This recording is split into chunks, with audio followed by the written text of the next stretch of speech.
What's up, Giants fans, Hub watchers, YouTube subscribers, Twitter and Instagram followers? It's your boy Noname back at it again with another mock draft video. Mock draft 3.0, Isaiah Simmons edition, in which we don't trade down. We just straight up take Simmons and roll with it and go through the rest of the draft and see what happens. Now then, I was planning to actually label this as what I think the Giants are going to do edition, but I have absolutely no idea what they're going to do. They're either going to go Simmons or they're going to go offensive tackle, and I still don't know which offensive tackle. Obviously, they've been linked to Wirfs heavily. The two players more than anybody that they've been linked to is Simmons and Wirfs, and it's still not clear who they're going to go to. I just know it's going to be one of those two guys, just basing it off of the past 2 years draft. In 2018, we were linked to Saquon, Gettleman took him. 2019, last year, we were linked to Daniel Jones, Gettleman took him. This year, we're linked to two different players, and I have no idea where we're going to go. I think we should go Wirfs. A lot of you already know that. I think offensive tackle is a more important position, but I wouldn't be mad if we go Simmons either, because he's up there in the conversation for best player in the entire draft. Definitely the most versatile player in the entire draft, and somebody that could have a big impact on defense. And so I said, let me do the Simmons version first, just because that's what a lot of Giants fans are leaning towards right now. A lot of them want Isaiah Simmons. They like Isaiah Simmons. They think he's going to have a good impact. And, I recently did my top 5 linebackers video maybe like a couple weeks ago, I think. It wasn't long after mock draft 2.0 where I also took Simmons, and there is going to be overlap here and there in this mock draft. Other than Simmons, there's a couple players in here that I took in my last one just because I like them so much. I think they're going to be a great fit for the Giants, and they're great at where we're picking them, positional value and all that, overall value. And I guess last thing before we get into it, if you guys hear any silence during the video, it's probably because I finished analyzing a player, finished going over their traits and whatnot, but the tape I might have put together or took from YouTube to show you guys has not finished yet. So if you hear any silence, it's just for you to continue watching and watch out the tape. So let's get right into it. So with the 4th overall pick in the 2020 NFL Draft, the Giants select Isaiah Simmons, linebacker out of Clemson. What can be said about this dude that hasn't already been said? 6'4", 238, most versatile player in the class without a doubt. I mean, he plays linebacker inside and outside. He plays safety, free safety, and strong safety. He could probably play slot cornerback. He could probably play defensive end. I mean, well, considering that he played outside linebacker, which is akin to defensive end in a way, depending on the system. I think he could play it. The only position on the defense he probably can't play is defensive line, just because you need a bigger body to play interior defensive lineman. But Simmons, without a doubt, most versatile player in the draft, the best linebacker in the draft, inside or outside, and the best inside linebacker to come out of the draft in a long time. On my collab podcast with Dan from 5Y Football, he compared him to a faster, leaner, more athletic Bryant Urlacher.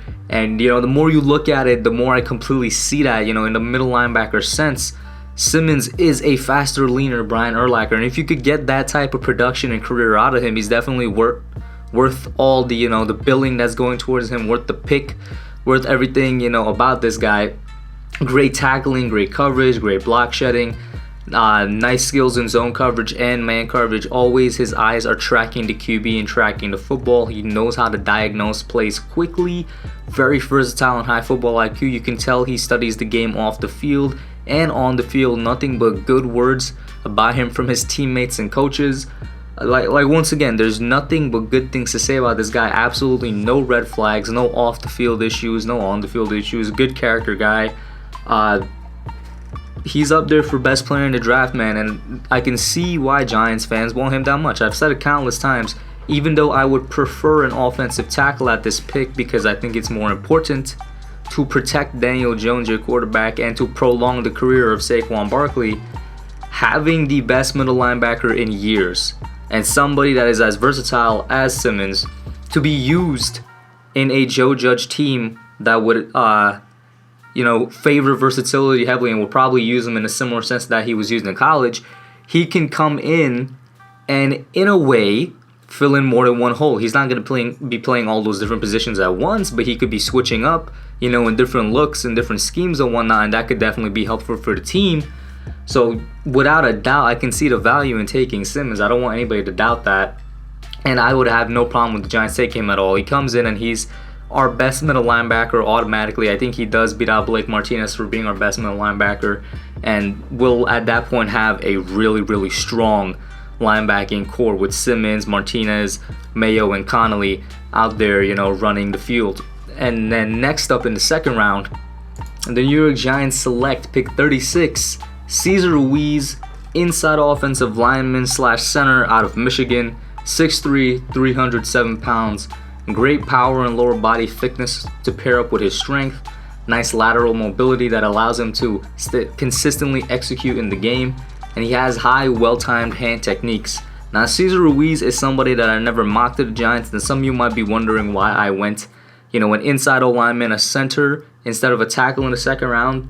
And it's because I would rather have the top center in the class or one of the top inside offensive linemen in the class if Ruiz isn't here, which there is a chance he might not be here. He might go late first round instead of early second. And in that case, I'd either take like a Tyler Biadasz or a Lloyd Cushenberry, guys who are also towards the top of their game at the center position, instead of taking somebody like a Austin Jackson, who might not even make it to the second round at this point, or like a Prince, I forgot how to pronounce his last name, out of Auburn, Trey Adams out of Washington, because those guys are like the third tier guys at the tackle position. They're not the top first tier guys at the tackle position versus a first tier sure thing at the center position. I would rather have a sure, great player at a center position than a questionable player who we're not sure might develop, at the tackle position. We already have that in a Cameron Fleming as a swing tackle. Might as well try him out there instead of going into the second round and taking somebody that's honestly not going to be as good as a player as a Cesar Ruiz. He's, like I said, top of the game, best center in the class, in my opinion, by far. I already listed his positives. His hands are something to be amazed by. A nice hand technique. He's very fast in space, very agile in space, rather, I should say. Like I said, the nice lateral mobility. His power shows. He's not easily knocked over. Great balanced. Ruiz out of Michigan, hands down, I think probably, the consensus number one center. And he comes in there. He comes between Hernandez and Zeitler. And at that point, you have three good to great offensive linemen in the middle of your offensive line. Automatically sets up the run game, even without tackles, because you want to run through the offensive line. You want to go through that middle. Run game is already improved tremendously. Passing game is already improved tremendously when you have a good center. All you really need is a right tackle to pair up with that line. And then for the next 2-3 years, you're good until you have to replace Solder whenever Solder is gone. And we're good. Speaking of which, coming in at round 3, pick 99, Giants select Matt Picht, offensive tackle out of UConn, 6'7", 318 pounds, long and well built with more space for mass. Like, this guy's completely built out of muscle too when you look at his profile. Good balance, but hand technique needs improvement. He has experience at offensive guard, right tackle, and left tackle, and any type of mistakes or any type of cons on this guy are very fixable. Now, so we have somebody like a Cameron Fleming that you might as well trot out instead of taking a tackle in the second round. I do believe we should still take a tackle in the third round if we go the route so far, because Fleming is not a permanent answer, and this is a guy you could try and develop into that permanent answer. I'm not saying he's going to be a great tackle at the NFL level, but I definitely believe he has the potential to be a good to above average tackle at the NFL level, which is honestly what you really need on any team, really. You don't need a great offensive line to do things. You need a really good offensive line to do things, and a really good offensive line doesn't have, great players at every position. Sometimes it's just the sum of the parts. And I believe if he comes in and develops to his full potential, we'll have a good sum of the parts, and we'll have a good, maybe even really good offensive line, top 10 maybe. We'll definitely have a top 15. But his mistakes are really fixable. You know what I'm saying? Or his cons, I should say. The bad things I see about him is he probably needs to add more mass, which is kind of weird seeing as he's 318 pounds. But like I said, it's all muscle. And since he's like 6'7", 6'8", he's a really lean figure for an offensive lineman. Most of his muscle is in his upper body also, which regularly, on almost any other football player would be great. But, positions like offensive line and running back, that require blocking, it's usually better to have more of your muscle mass in the lower body. So that's something he needs to improve on, which I'm sure he can do, with our strength and conditioning coach. Just, get in the gym and, or maybe even change up his diet so he gains a little weight on the lower body. Another thing that needs improvement is, even though he has good hand technique, it's inconsistent at times. Sometimes you'll see him and be like, wow, it's like at that top level. Other times he slips up, does really bad moves. I think that's partly because he started off at guard and he transitioned to tackle. So maybe he's doing, the hand movements for a guard and whatnot. And you could get caught off guard with that, pun intended, in the NFL, and you could get a holding call or something. But flaws that are easily fixable. And that's the reason he's going around this range. If it were not for those flaws, if they were a little bit better, he'd be going in the first or second round. But they exist, and I believe with our coaching staff, the competent coaching staff that we have, that they could fix it. And this guy is, he's also really big. I like 6'7", 318, and when he does gain weight eventually, he's going to be, I'm not going to say Mekhi Becton big, but he's going to get up there, and he has a better technique than Mekhi Becton in my opinion, just better foot technique. So he could improve, and he could be one of those guys, but, it's all potential. It's all potential. I would love to bring him onto the team and see what he can do. Next up in round 4, pick 110, Giants select Bradley Anae, edge out of Utah, 6'3", 257 pounds, absolute quarterback hunter, all effort and aggressiveness on the field, good hand movement and chop and strength, has a nice fluid release, has good anticipation and football IQ. And one of the things that I think will definitely link him to the Giants in some way is that he had a great Senior Bowl performance. As we all know, the Giants in recent years, more so the past 2 years, have always taken a notice and taken a liking to guys that perform at the Senior Bowl. We did it in 2018 with Kyle Lauletta, did it last year with Daniel Jones. We took the last 2 Senior Bowl MVPs. I don't expect us to do it this year because I think it was another quarterback that got the Senior Bowl MVP. Whatever the case is, they pay special attention to that game in particular, and Bradley Anae was probably one of the best, if not the best, edge rushers at the Senior Bowl, just speaking on how he performed that day. But in general, the first thing I want to talk about when talking about Bradley Anae is how aggressive he is on the field. And there's going to be a particular play that I put up that I think I either got from the Pac-12 Network or some other YouTube channel, where they completely highlight the effort and aggressiveness this guy puts in. He goes for the quarterback, showing nice hand movement and a nice chop, slips because the quarterback gets out of his release, but he doesn't give up. He literally just resets, kind of launches himself off the feet, and closes what was like a 6-7 foot gap between him and the quarterback at that point, and still makes the sack, still, makes a tackle and gets the sack on that play. Just shows absolutely how he does not give up on the field. When he hits the QB, when he hits anybody, it's like with a big umph. He hits like he's like 280 or something rather than 257, which is why I'm saying he's a great, he's great, really aggressive. He has that dog in him that's kind of missing from this Giants team, and I know part of the reason it's missing from this Giants team is because they want, good character guys, or I honestly don't see the correlation between having a dog in you on the field and being like a bad character off the field. It's just sort of been a coincidence that all the good character guys, they've been trying to get in the locker room to turn that locker room toxicity around, has resulted in us getting edge rushers that don't really have that aggressiveness in them. And I would love to have somebody on the team that has the aggressiveness in him, because Bradley Anae is still a really good dude on and off the field, but he just has that, and I know you guys know what I'm talking about. He has that aggressiveness in him that you could see when he hits quarterback. It looks like he takes fun in hitting quarterbacks on the field, and I like that in an edge rusher. That's what you're supposed to do. Like, that's why I call him a QB hunter. He literally is going on the field and is looking to hunt these guys down and destroy them, which is great, attitude-wise in an edge rusher. But other than that, let me get into something else about him, and that is his football IQ, something I've been valuing in like all of my mock drafts, all of my, ranking lists and all that. You can see that he studies off the field. He can tell when, a play is like a screen versus a play action or something like that. He's not fooled easily. And if I have a chance, I will also put that in the tape for you guys to see. But there was one particular play, I believe it was against Iowa or another college that's yellow and black, where they ran a trick play. It was supposed to be like a play action, but then it was like a wide receiver screen. And all he did was he stayed on his level. He stayed on his side, the right side.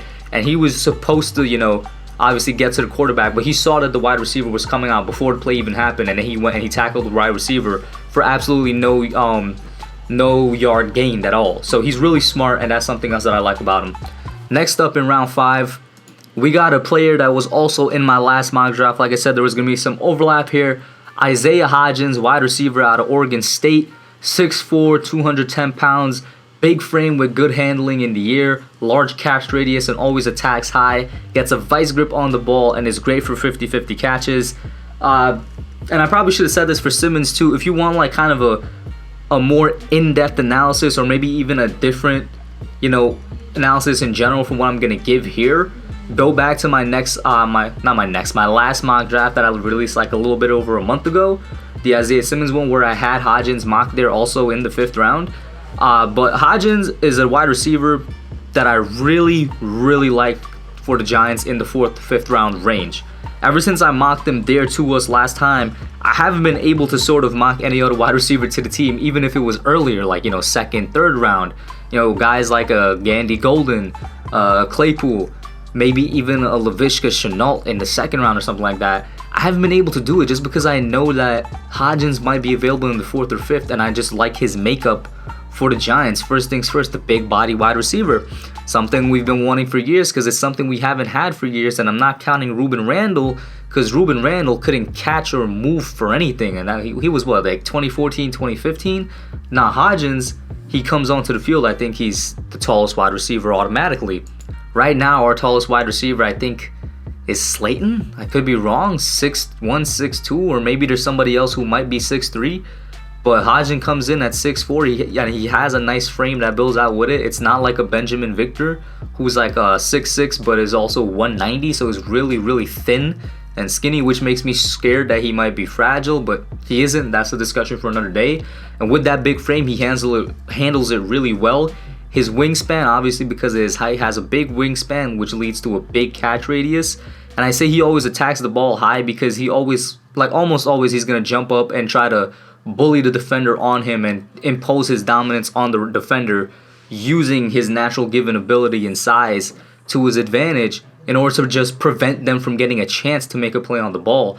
And because he attacks high, it's really good for, say, if Daniel Jones just wants to toss it up there and actually just pinpoint the ball a bit higher than what the cornerback can get to, but he knows Hodgins can get to. And that's a really, really good trait to have in a receiver, especially for the Giants, where, what we're really missing right now is an outside receiver to pair with Slayton, who's either going to be another burner or just a big body guy.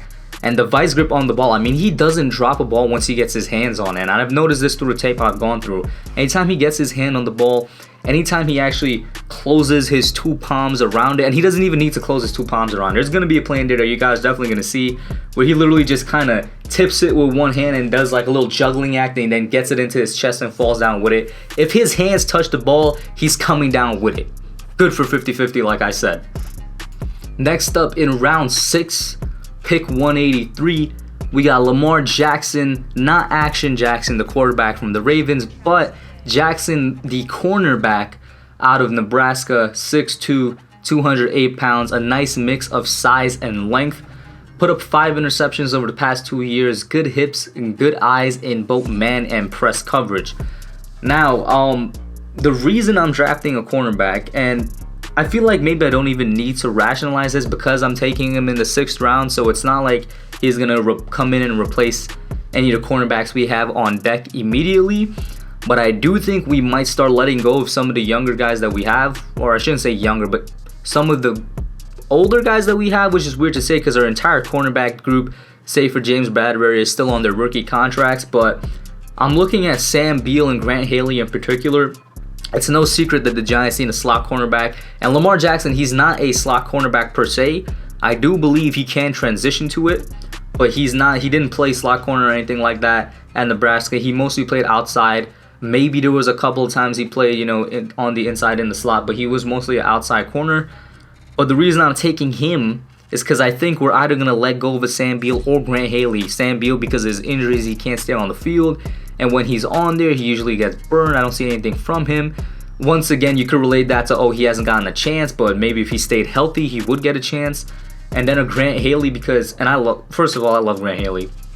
Grant Haley is probably one of my favorite players on the team just because he's an undrafted free agent that came on and performed better than anybody else in that 2018 season in the slot corner role. And I like him because of that. I like him because he was a captain at Penn State with Saquon and all that. And I would love for him to develop even more and reach new heights and stay on this Giants team. But I'm not sure, maybe he's hit his ceiling. I would love to be wrong. Maybe I am wrong. He's only going into his third year also. So maybe there's a new ceiling that we don't know about. But if we're going to be honest with each other, he's definitely outperformed himself as an undrafted free agent. And maybe that is, this is the level of play we're going to get from him. But it's not the level of play we need right now. So in taking Lamar Jackson, I'm thinking he could either be a really good backup, because he is a really good backup, or he would be a really good backup at the pro level. I believe he maybe has a potential to be a number 3, but a really good backup. Or B, move Julian Love into the slot, which is something a good portion of Giants fans, including myself, has been begging for, and then transition Lamar to a free safety role.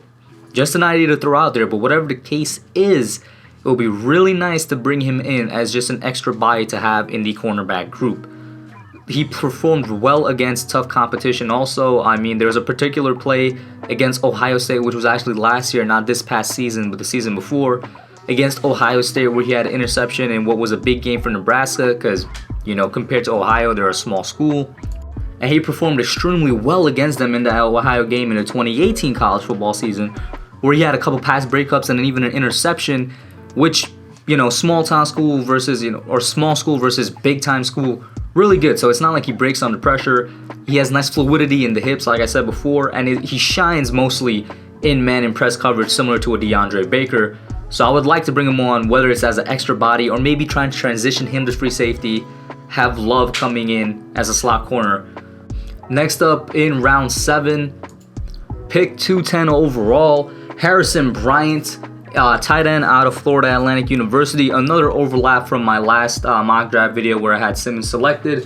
6'5", 242 pounds, moves like a wide receiver, has much success on seam routes and over routes, really good at catching contested balls and taking big bumps.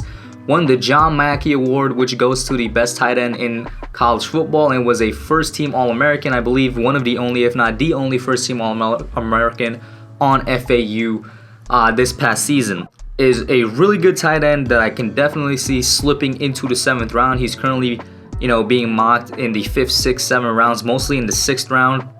Kind of like one of the other players I'm going to talk about later on. So I can definitely see him slipping into the 7th. And the reason he's slipping into the 7th is because while he was awarded, the John Mackey Award, which once again goes to what the college football board decides is the best tight end in the league that year, he wasn't actually the best tight end in the league. You could make an argument for a couple other guys that was the best tight end in the league. I believe the reason they gave it to him is because he had the most impact on his team. And that's what I'm looking at that he could bring to the Giants. He had the most impact on FAU as both a receiver and a blocker. Because of his size, he was really good in pass protection and even run protection at times, but he's a really good blocker to have out there on a tight end set. And because he moves like a wide receiver, not runs like a wide receiver, so it's not like Evan Ingram where he has wide receiver speed. No, I'm talking about his fluidity and the way he knows his routes. He moves like a wide receiver. Think Sterling Shepard, who's a really good underrated route runner for the Giants. That's how he moves. And he's good at taking bumps because of his size. I've seen this guy take huge hits from like multiple people at the same time and still keep the ball in his hand, still keep it up to his chest and fall down with it. So for those 2 reasons, and we might not even need a tight end anymore, I was thinking whether or not I should even mock him to us anymore because of the Toyolo signing. But if we're being realistic, Levine Toyolo is coming on purely as a blocking tight end. I don't think he's like a Rhett Ellison in the sense that Ellison was an underrated pass catcher, and I've always said that about him while being a really good blocker. I believe Toyolo's skill set is purely focused on blocking. I believe they brought him in there solely to be an extra body to help out the offensive line, whether it's in a run play or a pass play, because that's where he shines. He can catch the ball, but it's not like they're going to be tossing it to him like they did Rhett Ellison at times. And Evan Ingram, while he's going to be on the team for now, and I know the coaches said, I know reports have said that he's going to be on the Giants for the next year, I believe that, but I don't see him on the Giants long term. I've said this for a while. I really don't see him staying on with us for like the next 2-3 years just because of his injury history, and we might need another pass catching tight end to replace him. This is a really great value pick to do it with, who comes in and can actually block better than Ingram. Next, 7th round pick, and with these last 3 7th round picks, I'm kind of going to go through them a little bit quicker, and this is where the silence I was talking about earlier you might hear, where I'm just going to let you guys watch out the highlights, purely because I just don't know if these guys would even make the team. They're definitely going to make the practice squad. It's not out of the realm of possibility that they do make the team, but it's definitely a stretch. So first up, round 7, pick 230, James Lynch, inside defensive lineman / defensive end out of Baylor, 6'5", 280 pounds, versatile, and that's because, as I said, he's had experience at like 3 different positions: defensive tackle, and then in the 3-4 scheme, the 3 technique defensive end and the 5 technique defensive end. So he knows how to be a nose tackle and stuff the run, but he also knows how to rush the passer from that tackle position. He has great snap quickness and power, which leads to high impact production, which he had this past season at Baylor. And he's a very scheme independent player. The defensive scheme that Baylor ran this past year with Matt Rule was very team oriented, in the sense that they generated pass rush through the team itself rather than through certain players. And because of that, I believe James Lynch is scheme independent, because if you're in that particular system where it's not focused on you, but you're still producing like 10-12 sacks a year, you can do it in another scheme. So I'm gonna let you guys watch out the highlights on him a little bit.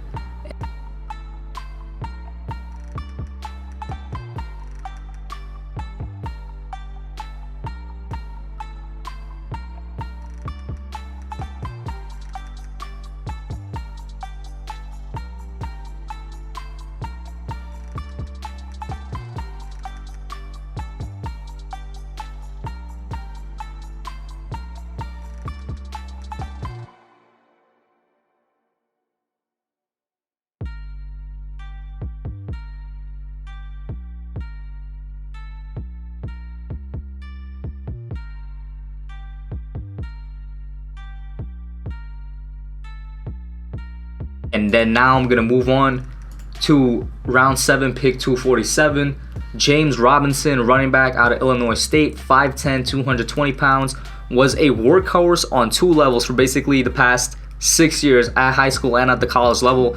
Fun fact, he holds the record in the state of Illinois for most rushing yards in the history of that entire state at the high school level, with around 9,000, like 200 or 300 yards, something like that. Has good instincts and vision for running lanes, low center of gravity, which allows for great pass protection and even good cuts. So he's been a workhorse essentially since the high school level, which is why he holds that record, and he's held up fairly well. Now, he could come into the NFL and completely burn out because of how hard he's been running to the ground the past 6 years, but he could also, just keep at that level and keep up and be the workhorse bruiser back we've been looking for to be a backup for Saquon. Similar to Harrison Bryant, because of the signing of Dion Lewis, we might not even take a running back anymore. I still think we are, because Dion is a very similar type back to Saquon. We still don't have anybody that can run through the tackles, and James Robinson is somebody that can do this. Now, I would much rather take a Michael Warren, who I've mocked to the Giants in my past 2 mock drafts. I like him a lot better than Robinson, just because Warren is more of a bruiser back than Robinson is. Robinson does have that agile receiver back mentality to his game, where sometimes he doesn't, just go through the hole presented to him. Like, he recognizes the running lanes. That's why his vision is so good. But sometimes if he'll see that he has an outside running lane, he'll take that instead. And I can't blame him. I mean, if I was him, I wouldn't want to get tackled anyway. But what we're looking for is that person that will go through and take the hits. But, in that sense, I'll prefer a Michael Warren, who I've mocked was before. But James Robinson in the 7th round is a really good back to come in and be that part of that trio that we might be trying to form, a second coming of Earth, Wind, and Fire, except this time we got a Saquon who's all 3 in 1. So who knows, man.